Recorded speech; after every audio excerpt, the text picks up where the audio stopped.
Alrighty, welcome back everyone. We just talked about a couple of SEC matchups, A&M at Florida. I do have A&M in that game, but don't necessarily love either team at this very moment. And then we did Georgia at Kentucky. I just think this one's going to be a beatdown. I think Kentucky is reeling in. Georgia is Georgia right about now, so I'm not necessarily going to overthink that one. Let's get into a couple others. We have another SEC game for you. LSU going to South Carolina, the game day game of the week.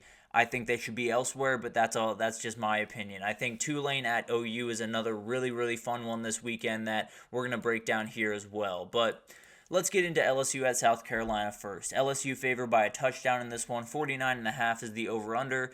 This is a funny game. These are two very, very interesting teams that they're coming in kind of weirdly from two different directions, although they're both 1-1, but they're coming in from two very different directions where South Carolina's played really good football a week ago, played really bad football in week one. LSU has played kind of somewhere in the middle of the road both weeks. I think the defense obviously still has big time questions. The offense looks like an LSU offense right about now. So I think it's one of those things where you're coming in. I think Billy Napier has a lot of LSU fans asking questions. Shane Beamer will have a lot of Gamecock fans asking questions if they don't win this one. So it's going to be really interesting to watch the fallout from this one more than anything else. And the big one to watch is obviously this pass rush against this O-line, and we'll get to that throughout this one. But Mazeo Bennett is someone I want you guys to watch in this game. South Carolina has not had a lot of production from their outside wide receivers, and they're going to need more in this game. There's no doubt about it. The LSU defense is not great. The only real way they're going to be able to fully beat them is to stretch them out. They're going to have to be able to make sure that the DBs have to stay deep, that Sage Ryan and his friends cannot come down into the box and make it really, really tough for you to run the ball, because then you really have no offense if you're South Carolina. So Mazeo Bennett, a lot of these other guys on the outside just have to get going early in this game, or LSU just going to be able to stack the box, and South Carolina is going to be really tough sledding for a lot of this game against a defense that they should be able to take advantage of for the most part. And then on the other side, Nick Amenwari is a very talented player, was SEC Defensive Player of the Week last week and did just ridiculous things during that Kentucky game. But this is a very talented player, one of those guys that is going to be tasked with keeping up with Kyron Lacey for a lot of this game. And that's going to be a huge, huge aspect where Kyron Lacey is probably going to be, well, Harold Perkins is on that football field, but one of the best football players on the field on Saturday, and he's going to get a lot of that load. So cannot wait to see how he handles it, and that's one of the big-time matchups in this game throughout it.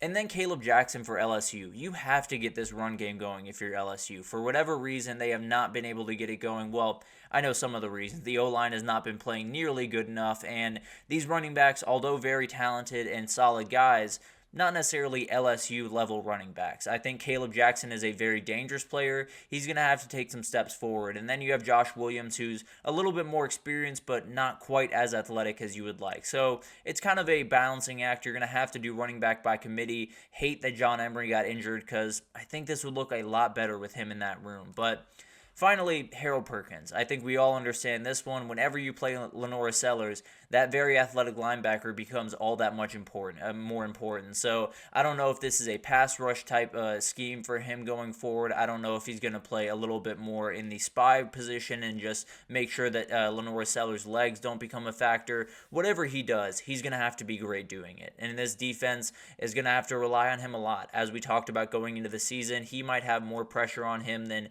any defensive player in the entire country right about now. But let's get into how South Carolina can pull off this upset, and there's a lot of different things they can do. Obviously, this crowd is going to be into it. I didn't put that on here because I don't think it's going to be a problem to keep them engaged. It looks like it might be a little bit rainy, so definitely something to watch there. But overall, if this fan base is who I think they are, they're going to be loud as can be on Saturday, and you're going to see a very fun spectacle in Columbia, South Carolina. But let's get into, you got to keep LSU's defense on the field. We know that LSU's offense is as dangerous as can be. We know that they have so many different guys that can cause you issues, and this defense already has a million different questions. So run the ball. Make it really, really tough for them to get off the field on third down, because you have a 3rd and 3 instead of a 3rd and 7 where Lenora Sellers has to throw the ball. And I think it's one of those things also your defense is very, very dangerous on the other side.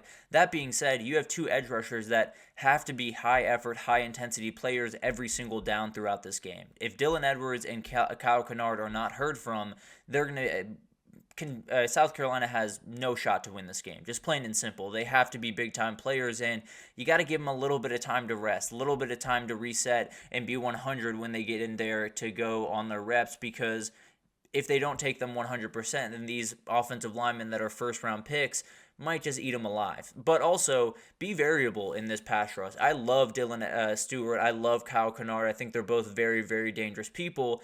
If you attack these offensive tackles one-on-one, they're not going to win as much as South Carolina needs them to win. Just plain and simple. I think they're both very talented guys, and they've made a lot of guys look dumb through the first couple of weeks. But the reality is, these are two first-round talents at offensive tackle. You're going to have to be a little bit more variable. So use twists, use stunts, use a ton of different things to get these guys matched up on a DJ Chester, or get these guys matched up on a Garrett Dellinger, and make it maybe a little bit easier for them to use those pass rushing skills the way that they're meant to be used. So it's kind of just being variable, being multiple at the point of attack, and making Nussmeier not really know where Dylan Stewart is going to come from on these pass rushes, because if he just keeps coming right at Emory Jones or right at Will Campbell, I don't know how much of a success rate he's going to have, and I don't know if it's going to be enough for South Carolina to get this one done.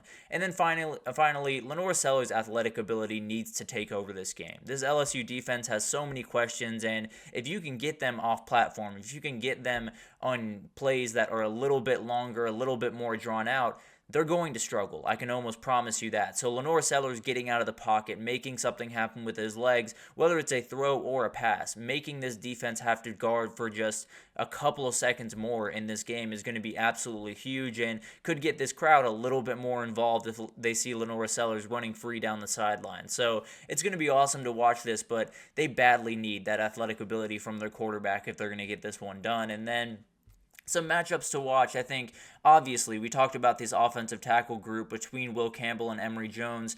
It's going to be really hard to get through this group. But whatever they put together on the defensive side of the ball, it's going to have to be really, really nuanced and really aggressive.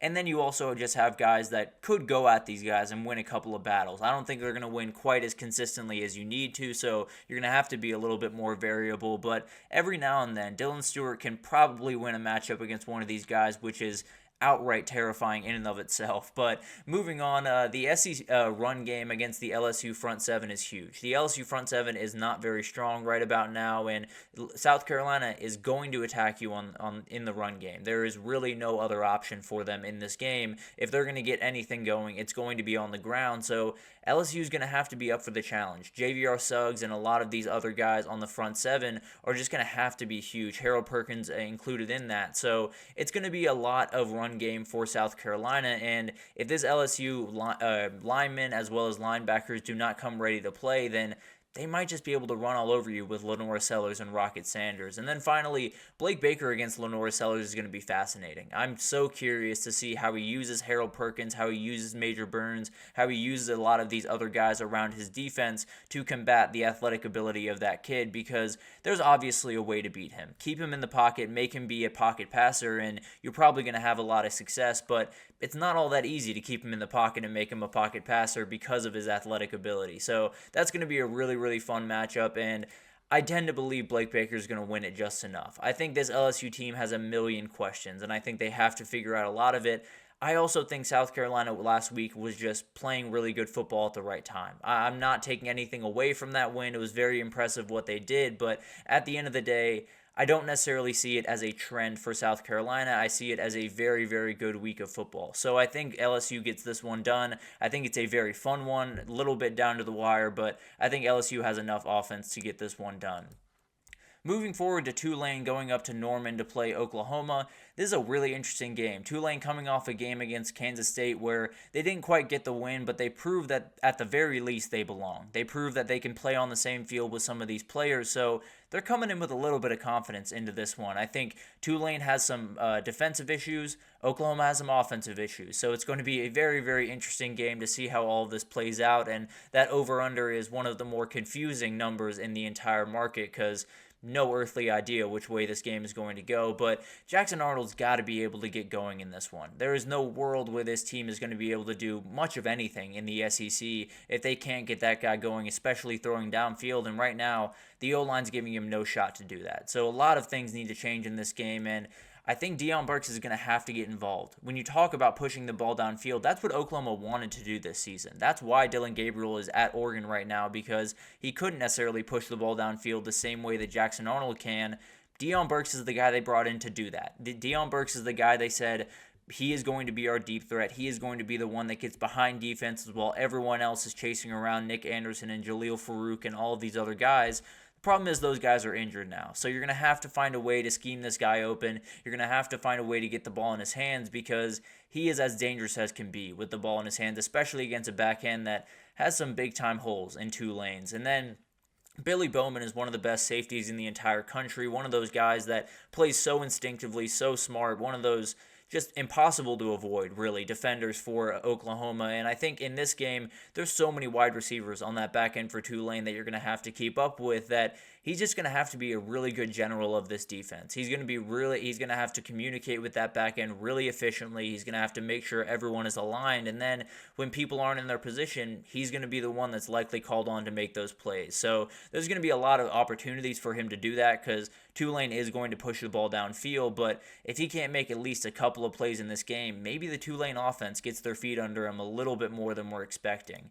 And then Mario Williams. We have to talk about this guy making his way back to Norman for, I believe, the first time since he's left there. I have to imagine the first time, and it's going to be really interesting to watch this one. This is a very talented receiver, has over 250 yards receiving this year so far, and he's one of those guys that can change the game on a dime. And Brent Venables and a lot of the OU players know that very, very well. They know how dangerous this guy is, and they got to make sure that they keep him under wraps because he could totally change everything. He could play at a Power 5 school right now, but he just happens to be playing for the Green Wave, and they're coming up to Norman with a chance to get a big-time win. And then Patrick Jenkins is another guy to watch. This OU O-line obviously has had a lot of troubles, and this is the guy on the interior that could cause a lot of those troubles in this game. I think he's such a forceful guy, one of those that could really shut down this run game that has had a ton of trouble, and especially on that interior, the O-line is just all over the place. So if you can attack them in that point, then you're going to have a lot of success, and I think Patrick Jenkins is likely the guy that's going to have to do that for Tulane. How can Tulane pull off this upset? Just get enough from the run game. You have so many dangerous players on that defense for Oklahoma that you're going to have to be able to pull Billy Bowman or pull Peyton Bowen down into the box and then be able to pass over top of them. There's no world where you're going to be able to take on this back end just one-on-one. I'm just being totally honest. I think you might be able to find openings here and there. You're not going to be able to do it for 4 quarters. So pull Danny Stutzman a little bit lower in the box. Pull Billy Bowman down into the box, or Peyton Bowen, who a little bit more fits that mold. But the reality is just get a little bit from Mekhi Hughes. Get a little bit from this offensive line, and then do what you do, which is spread these guys out and use these wide receivers that are just downright special to your advantage. And then sell out on the pass rush. That is the big-time thing for me, where you know how bad this group is. You know that OU has had troubles against pretty much everyone they face, regardless of how bad that pass rush is. And Tulane's is not all that great. They have 2 sacks on the entire season, but Temple came in there and had 3 sacks on the day against Oklahoma. So it's a reality where you can still attack them and still get openings and still get Jackson Arnold on the ground. So I think this is really the only way to do it. If you're going to let Jackson Arnold have even a little bit of time back there, he's going to tear you to pieces. I'm just being totally honest. So you're going to have to make sure you get to him, and the only real way Tulane's going to be able to do that is attack with a couple extra guys on a number of downs throughout this game. And then finally, just get a mistake. Get one mistake on that back end of that defense, and frankly, if you're heating the guy up the way that you want to in this game by selling out against the pass rush, you should be able to have a shot. But the reality is, if you can't get this going, if you can't get a mistake, and this OU fan base gets really involved, especially if they get that big play downfield from Jackson Arnold, you have no shot in this game. They want this big-time play every single week, and they have not gotten it yet. If they get in this game, this place will explode in a hurry. So you're definitely going to want to keep a cap on that. Some matchups to watch. The Oklahoma O-line just has to play well in this game. I don't know how they have not played at least a little bit better throughout this first couple of weeks, but this is a front seven that they should be able to handle, no doubt about it. And if they can't, then Tennessee's coming to town and they are going to tear you to pieces, just plain and simple.